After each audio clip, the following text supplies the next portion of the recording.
विपक्ष के पास कई सवाल है, क्या सत्ता पक्ष के पास माकूल जवाब है, संतोषजनक?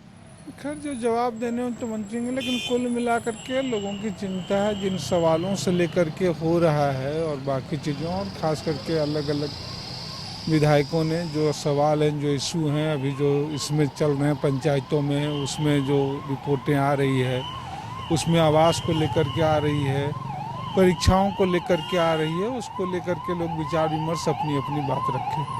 अभी जो अंदर बैठक में हुई, क्या चिंता लोगों ने जाहिर? अब वो तो जाहिर सी बात है बताएंगे, लेकिन सारे लोगों ने अपने अपने जो क्षेत्र के सवाल थे वो रखे हैं, जो इस राज्य के जरूरी मुद्दे थे उसको। धीरज साहू और ईडी प्रकरण मुख्यमंत्री का, विपक्ष इसको मुद्दा बना रहा है। देखिए मामला तो वही है, बिल्कुल धीरज साहू हो या कोई हो, किसी भी के व्यक्ति के बारे में संपत्ति जो भी निकलती है बेनामी है, जांच होनी चाहिए, जांच होके कार्रवाई। लेकिन इस तरह के मामलों में हम लोग देखते हैं, इससे पहले गुजरात के व्यवसायी पे निकला, इसके पहले कानपुर के व्यवसायी के पास निकला, तमाम हो गया और फिर बाद में वो मामले विलीन हो जाते हैं, कोई देखता नहीं है। नंबर 2, भाजपा को करप्शन से कोई इशू नहीं है, मामला है वो दूसरे नहीं तो अगर उद्देश्य में कि जब ईडी के अधिकारी घूस लेते हुए पकड़े जा रहे हैं, जब अभी आपने देखा छगन भुजबल का मामला, कितना प्रधानमंत्री जी ने भाषण किया था, लेकिन अभी जब छगन भुजबल चले गए, भारतीय जनता पार्टी के साथ उनका कोलिशन हो गया, तो वही ईडी कोर्ट में जाकर के कह रही है कि क्या कह रही है कि भाई उनकी फाइल कहीं गुम हो गई है।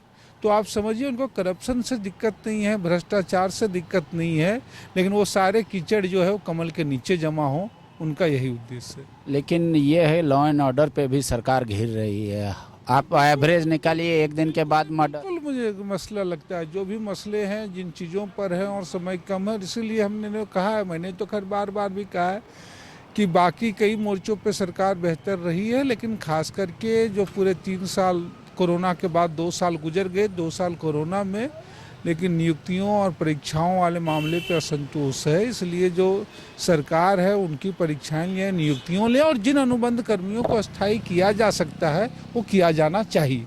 एक आखिरी सवाल ले लेते हैं, 32 वाला जो नियोजन पॉलिसी था वो वापस हो रहा है। तो स्पष्ट है, साफ साफ है कि हमने उस दिन भी कहा था कि भारतीय जनता पार्टी का ढकोसला है वो, अगर वो ढकोसला नहीं रहता तो आकर के अमित शाह बयान देते हैं कि खतियान आधारित स्थानीयता नहीं चलेगी, राज्यपाल प्रस्ताव वापस कर देते हैं, रघुवर दास ही लाते हैं जो खतियान आधारित स्थानीयता बदलते हैं। तो भारतीय जनता पार्टी कभी नहीं चाहती है, और नहीं चाहती है तो राज्यपाल के रूप में जो वही प्रतिबिंबित हो रहा है। The followup.in, like, share and subscribe.